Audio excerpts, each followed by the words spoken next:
الذي خلق الموت والحياة ليبلوكم أيكم أحسن عملا যিনি ওই মালিক, তিনি ওই সত্তা, যিনি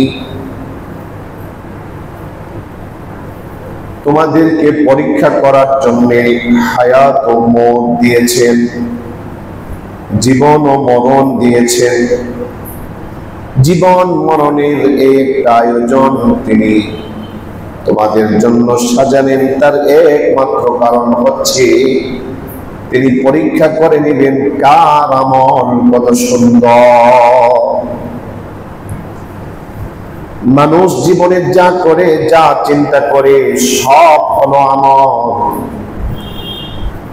ব্যক্তিগত জীবনে কিছু আমল আছে, সামাজিক জীবনের কিছু আমল আছে, বাণিজ্যিক জীবনের কিছু আমল আছে, রাষ্ট্রীয় জীবনে কিছু আমল আছে, রাজনৈতিক পলিটিক্যাল জীবনে কিছু আমল আছে, আন্তর্জাতিক পর্যায়ের কিছু আমল আছে, অর্থনৈতিক পর্যায়ের কিছু আমল আছে।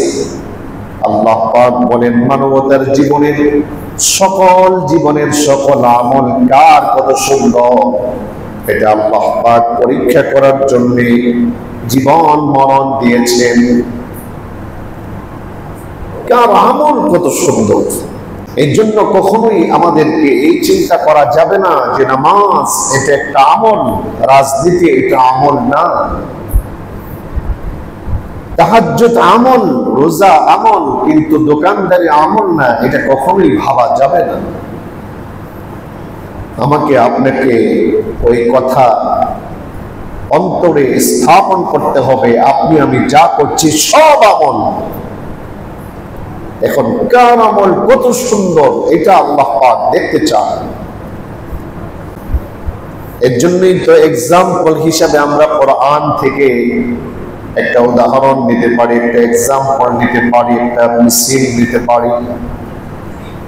যেমন আল্লাহ পাক বলেছেন وَمَنْ أَحْيَاهَا فَكَأَنَّمَا أَحْيَا النَّاسَ جَمِيعًا وَمَنْ أَحْيَاهَا আল্লাহ পাকের জমিনে যদি এমন কোন মানুষ থাকে যিনি কাউকে বাঁচিয়ে দিলেন, বিপদ থেকে উদ্ধার করলেন, মুসিবত থেকে উদ্ধার করলেন, তার সমস্যার সমাধান করলেন, মৃত্যুর দোয়ার থেকে তাকে বাঁচানোর জন্য আন্তরিকভাবে চেষ্টা করলেন এবং তার চেষ্টায় ওই লোকটা বেঁচে গেল, সে কত সুন্দর, কত বড় একটা আমল করেছে। আল্লাহ পাকের কোরআন বলে সে যেন আমার সমস্ত বান্দা বান্দিকে যেন সে বাঁচিয়ে দিল। সুবহানাল্লাহ। সমস্ত বান্দা বান্দি মৃত্যুর মুখে পতিত হওয়ার পরে বাঁচিয়ে দিলে যেমন সওয়াব পাওয়া যায়, একজন মানুষকে বিপদ থেকে উদ্ধার করে তাকে মৃত্যুর দোয়া থেকে বাঁচিয়ে দিলে তার সমান সওয়াব হয়। সুবহানাল্লাহ। পক্ষান্তরে কুরআনুল কারীমে আল্লাহ পাক বললেন মান কাতালা নাফসান বিগাইরি নাফসিন আও ফাসাদিন ফিল আরদ ফাকান্নামা কাতালান নাস জামিআ। একজন মানুষকে যদি কেউ নিরপরাধভাবে হত্যা করে, বাংলাদেশ, ভারত, পাকিস্তান, লন্ডন, আমেরিকা,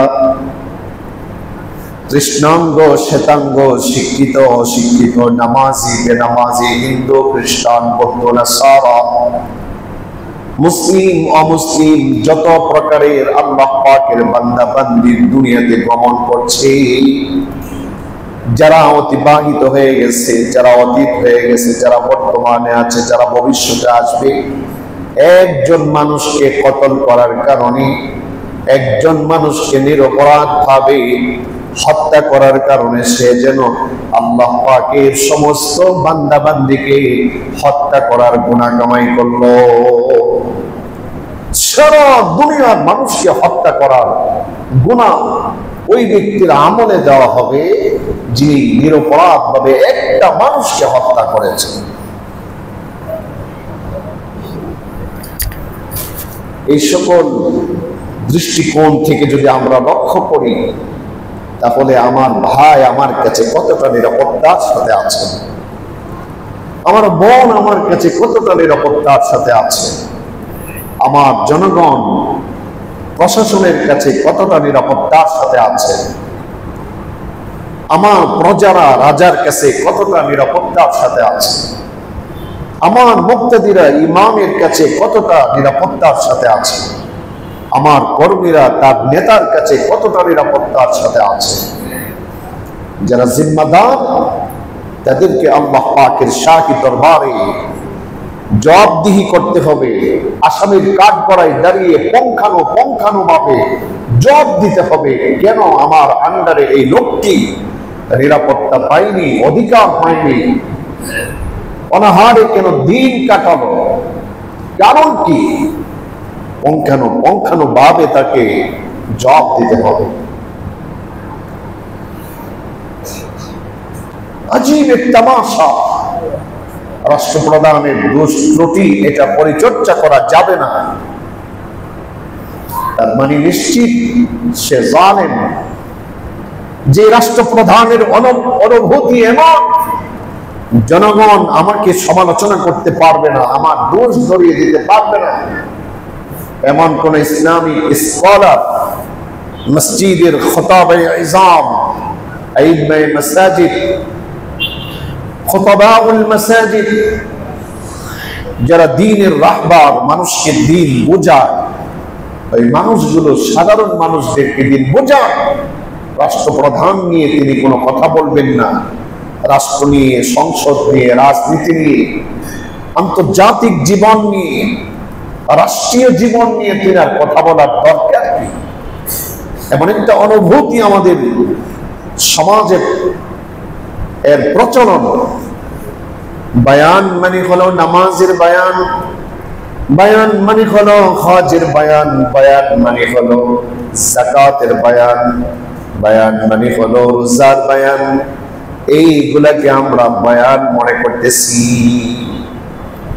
এ ভাই, এর চাইতে বড় বয়ান হলো আমি আমাকে ঠিক করা, আমার পরিবারকে ঠিক করা, প্রত্যেকটা পরিবার দ্বীনী হয়ে যাওয়া, প্রত্যেকটা পরিবারকে নিয়ে চিন্তা রাখা, ফিকির রাখা, এবং ঘেটে ঘেটে তদন্ত করে তার খোঁজ খবর নিয়ে সেটার সমাধানের পরামর্শ দেওয়ার নাম হচ্ছে সবচেয়ে উচ্চাঙ্গ মানের বক্তব্য এবং বয়ান।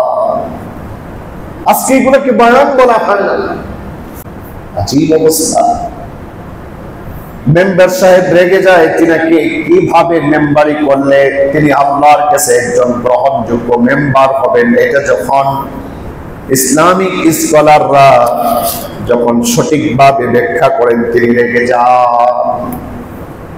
মন্ত্রী সাহেব তার মন্ত্রিত্ব কিভাবে চালাইলেন, তিনি জান্নাতের সুউচ্চ মাকামের অধিকার হবেন, এটা যখন তিনি আলোচনা করেন তখন মন্ত্রী রেগে যান।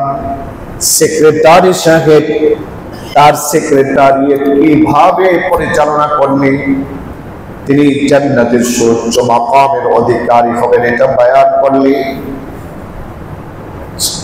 সেক্রেটারি সাহেব রেগে যান। এইভাবে যেন প্রতিটা সেক্টর কেউ চায় না তার দোষটাকে ধরিয়ে দেওয়া হোক, কেউ চায় না।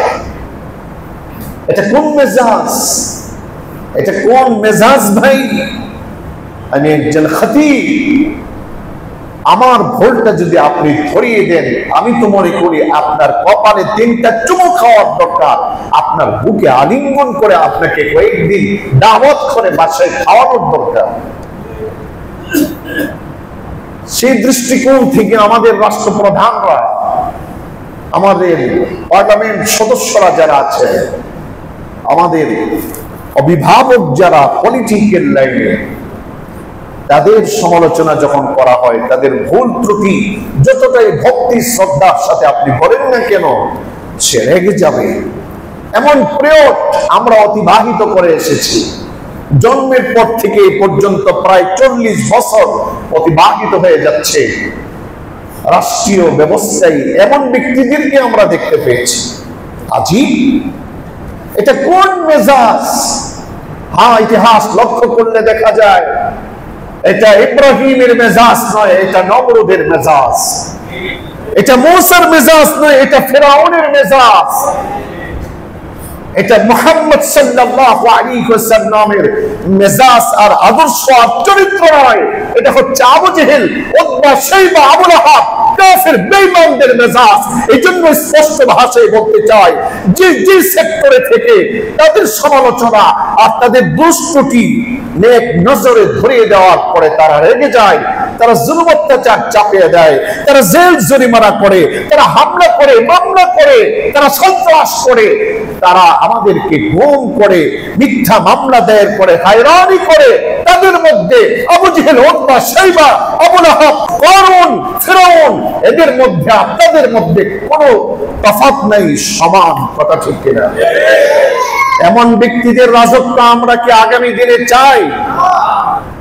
বলেন চাই আমরা? আমরা যাদের রাজত্ব চাই তারা হবে খলিফা ওমরের মতো। কথা ঠিক কিনা? আমরা রাজত্ব চাই এমন নামাজি পাবে অধিকার, বেনামাজিও পাবে অধিকার, মুসলিম পাবে অধিকার, অমুসলিম পাবে অধিকার, হিন্দু, খ্রিস্টান, বৌদ্ধ, নাসারা, কৃষ্ণাঙ্গ, শ্বেতাঙ্গ, আমার দেশের প্রতিটা মানুষ পাবে তার সমান ন্যায্য অধিকার। এমন অভিভাবক আমরা চাই। কথা ঠিক কিনা? এমন অধিকার যদি আমরা চাই তাহলে কার্ল মার্ক্সের তন্ত্র আর মন্ত্র দিয়ে, লেনিনের তন্ত্র আর মন্ত্র দিয়ে, মাও সেতুংয়ের তন্ত্র আর মন্ত্র দিয়ে, হিটলারের তন্ত্র আর মন্ত্রকে থুতু মেরে ডাস্টবিনে নিক্ষেপ করে মুহাম্মদ সাল্লাল্লাহু আলাইহি ওয়াসাল্লামের কোরআনের তন্ত্র আর মন্ত্রের রাজনীতি আমাদের অ্যাকসেপ্ট করে নিতে হবে, গ্রহণযোগ্য করে নিতে হবে। সেটাকে আমাদের অনুভূতিতে লালন করতে হবে। যতক্ষণ না পর্যন্ত ইসলামী হুকুমত প্রতিষ্ঠা না হবে ততক্ষণ পর্যন্ত মানুষ আধুনিকতা বলে বলে, ডিজিটাল বলে বলে জীবন পার করতে পারবে, টাকার স্তূপের উপর ঘুমাতে পারবে, রিমোট টিপতে পারবে বারবার প্রত্যেক তলায় এবং প্রত্যেক রুমে আধুনিকতার জোয়ারে বসবাস করবে। কিন্তু ভাই, শান্তি যেন কোথায় হারিয়ে যাবে। কেন বাড়িওয়ালা ফজরে আসতে পারবে না? কেন তার সাহস হবে না? কেন টাকাওয়ালা, পয়সাওয়ালা ভোর রাতে মিঠি মিঠি আলোতে সে নিজেও নামাজে আসবে আর কয়েকজনকে দাওয়াত দিয়ে নিয়ে আসবে? কেন আসতে পারবে না? প্রতিমধ্যে তাকে সন্ত্রাস করা হবে, চাঁদাবাজ করা হবে। কেন? তার একমাত্র কারণ ইসলাম নাই, দ্বীন নাই। এই জন্য আমরা সর্বপ্রথম যেই কর্মসূচি গ্রহণ করব সেটি হলো, আল্লাহ পাক বলেছেন, আজকে আয়াত তেলাওয়াত করেছিলাম, ইয়া আইয়ুহাল্লাযীনা আমানু, হে ঈমানদারগণ, ও আনফুসাকুম, তুমি নিজেকে বাঁচাও। আল্লাহ বলছেন তোমরা নিজেদেরকে বাঁচাও। তার মানে আমি আমার দায়িত্ববোধ থেকে আমি চিন্তা করব আমার দ্বারা যেন কোনো খিয়ানত না হয়, আমার মাধ্যমে যেন কোনো বদআমল প্রকাশ না পায়। আমি একজন খতিব হিসাবে আমার দায়িত্ব কি? আমি একজন দেশের সাধারণ নাগরিক হিসাবে আমার দায়িত্ব কি? আমি একজন জিএম, আমি একজন বিএম, আমি একজন এমডি, আমি একজন রাষ্ট্রপ্রধান। প্রত্যেকে যার যার জায়গা থেকে চিন্তা করবে আমি কি করে জাহান্নাম থেকে বেঁচে যাব। এই কথাটি মাথায় রেখে আমরা যদি কাজ করি তাহলে আমরা বাঁচতে পারবো। শুধু নিজে বাঁচবো না, নিজে বাঁচার সাথে পরিবারকে বাঁচাবো, সন্তানদেরকে বাঁচাবো, সমাজকে বাঁচাবো, প্রতিবেশীকে বাঁচাবো, এমনকি গোটা দুনিয়ার সমস্ত মানুষ কিভাবে বেঁচে যায় সেই ফিকির যখন আপনার আমার মাথায় ঢুকবে, তখনই আপনি আমি হয়ে যাব জান্নাতের মালিক, জান্নাতের পার্সন। না হই আমাদের এই এলোমেলো জীবন দিয়ে কিন্তু আমরা পার হতে পারবো না। এই জন্য আসুন আমরা পড়াশোনা করি, আমরা প্রত্যেকটা সাবজেক্টের উপর পড়াশোনা করি। যুবক বন্ধুরা যারা এখানে আছেন, আপনাদেরকে বলবো, মোবাইলের পিছনে তো সময় নষ্ট করেন, ইন্টারনেট ছাড়া জীবন চালানো যায় না। এমন একটা পরিস্থিতি, এমন পরিস্থিতিতে আপনাকে আমাকে গুগলে সার্চ করতে হবে ইসলামিক জীবন সম্পর্কে। গুগলে আপনাকে আমাকে সার্চ করে প্রতিটা সাবজেক্ট সম্পর্কে জানবো ইসলাম এটাকে কিভাবে সাজিয়েছে। এটা জেনে আমরা যদি আমাদের জীবনকে সাজাই, আমাদের জীবনকে যদি সংস্করণে আমরা লেগে যাই, তাহলে আগামীর ভবিষ্যৎ হবে সুন্দর, আগামীর ভবিষ্যৎ হবে নিরাপত্তার ভবিষ্যৎ, আগামীর ভবিষ্যৎ হবে সাহাবী ওয়ালা সেই সোনালী যুগের মতোই ফিরে আসা আরেকটি নতুন ইসলামিক জীবন, যেখানে মানুষ সে তার সমাজে রাষ্ট্রে ঘোরাফেরা করবে, থাকবে না চোরের ভয়, থাকবে না ডাকাতের ভয়, থাকবে না চাঁদা সন্ত্রাস ফিতনা ফাসাদের কোনো ভয়। এটার জন্য আমাদেরকে একটা জিনিস অর্জন করতে হবে, সেটার নাম হচ্ছে ইসলাম। সেটার নাম কি ভাই? ইসলাম। ইসলাম ব্যতীত মুসলমানের জীবনের একটা ছোট থেকে বড় কোনো কাজ হতে পারে না। এইটুকু কথা, এই সূত্রটা আমরা আমাদের মাথায় ঢুকাই। ইসলাম ছাড়া আমি কিছু করব না। আপনি রাজনীতি করেন, আপনি যে কোনো দল করেন, আপনি যে কোনো ভাবে পয়সা কামান, কিন্তু একটা সূত্রে আপনি নিজেকে ঘেঁটে নেন, সেটা হচ্ছে আমার ধর্ম, আমার স্বভাব, আমার চরিত্র, আমার আখলাক, আমার চিন্তা, আমার চেতনা সব হবে একটা কথার ভিত্তিতে, তার নাম হচ্ছে ইসলাম। আর ইসলাম মানে কি ভাই? শান্তি। ইসলাম মানে শান্তি। যদি আমি হয়ে যাই ইসলামিক, আল্লাহ পাক বলেন ইন্নাদ দীনা ইনদাল্লাহিল ইসলাম, তোমার স্বভাব চরিত্র তোমার জীবন যদি হয় ইসলাম, তাহলে এই স্বভাব এই ধর্মটাই আমি আল্লাহ পাকের কাছে গ্রহণযোগ্য। আর যারা ইসলামিক তাদের জন্যই আল্লাহ তাআলার শাহী দরবার রয়েছে জান্নাত। আমরা যদি জান্নাতি হতে চাই, তাহলে আমাদেরকে অবশ্যই নবী করিম সাল্লাল্লাহু আলাইহি ওয়াসাল্লামের আদর্শের বহির্গত যত মানুষ আমাদেরকে যত কল্যাণের কথা, যত লাভের কথা আমাদেরকে শোনাচ্ছে, এক বাক্যে জানতে হবে এর মধ্যে কোনো শান্তি নেই। শান্তি আছে কেউ যদি আমাকে ইসলামিক পদ্ধতিতে কল্যাণের কথা বলেন এবং আশ্বাস দেয়, তাহলে। আরে ভাই, সারা দুনিয়ার রাস্তাঘাট যদি ঠিক হয়ে যায়, রাষ্ট্রপ্রধানদের প্রথম দায়িত্ব কি ক্ষমতায় আসার পরে? আকামুস সালাহ, নামাজ প্রতিষ্ঠার লক্ষ্যে তিনি ভাষণ দিবেন এবং কাজ করবেন। এটা কয়জনে করে? শতকরা একজনও না। এই জন্য এক্সাম্পলি বলি, রাষ্ট্রপ্রধানরা আমাদেরকে যতই আধুনিকতার জোয়ারে ভাসিয়ে দেখ না কেন, যতক্ষণ পর্যন্ত আল্লাহর পক্ষ থেকে ওই বিধানের উপর তাদের প্রথম কাজ না হবে যে নামাজ প্রতিষ্ঠা, রাস্তা হতে পাবে, আধুনিকতার জোয়ারে মানুষ বসবাস করবে, কিন্তু শান্তি খুঁজে পাবে না, কারণ সে আল্লাহর দেওয়া সিস্টেম পদ্ধতির ভুল করেছে। এজন্য আমাদেরকে এই কথাটা বুঝতে হবে, জ্বর আসছে মানে বাচ্চাকে একটা নাপা সিরাপ এনে একসাথে ভালোর জন্য সব খাওয়াই দিলাম, হয়ে গেল না। বরং একটা নিয়মের উপর যদি আমি তাকে ঔষধ সেবন করাই, তাহলেই সেটা কার্যকর হবে।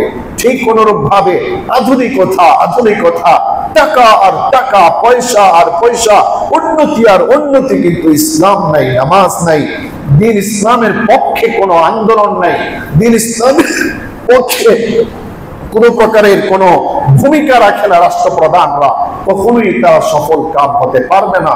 হ্যাঁ, কিছুদিন থেকে তারা জীবনের অর্থনৈতিক উন্নতি করতে পারবে, কিন্তু শেষ পর্যায়ে কি হবে? ইসলাম না থাকার কারণে সর্বশেষ তাদেরকে পালাতে হবে, তাদেরকে অপদস্থ হতে হবে, এমনকি তাদেরকে লাঞ্ছিত অপমানিত হতে হবে, আর সেটা হবে চিরকালের জন্য একটি ইতিহাস। সুতরাং তাদের উত্তরসূরি যারা হবে তারাও কিন্তু এর অন্তর্ভুক্ত। এই জন্য আমরা যারা জনসাধারণ আছি, আমাদের কর্তব্য, আমি একটা অনুভূতি লালন করব, যা করব সব কিছু হবে ইসলাম। ইসলামের আলোকে যেন হয় আমার আমল সুন্দর। আল্লাহ তাআলা আমাদের জীবনকে ইসলামিক সৌন্দর্যতায় পরিণত করেন, ইসলামিক আধুনিকতায় পরিণত করেন, ইসলামিক উন্নতিতে আমাদের জীবনকে সাজান, অনইসলামিক ভাবে নয়। আল্লাহ তাআলা তৌফিক দান করেন। আল্লাহ পাক আমাদেরকে কবুল করেন। ওয়া আখিরু দাওয়ানা আলহামদুলিল্লাহি রাব্বিল আলামিন। আসসালামু আলাইকুম ওয়া রাহমাতুল্লাহি ওয়া বারাকাতুহু। সুন্নাত নামাজ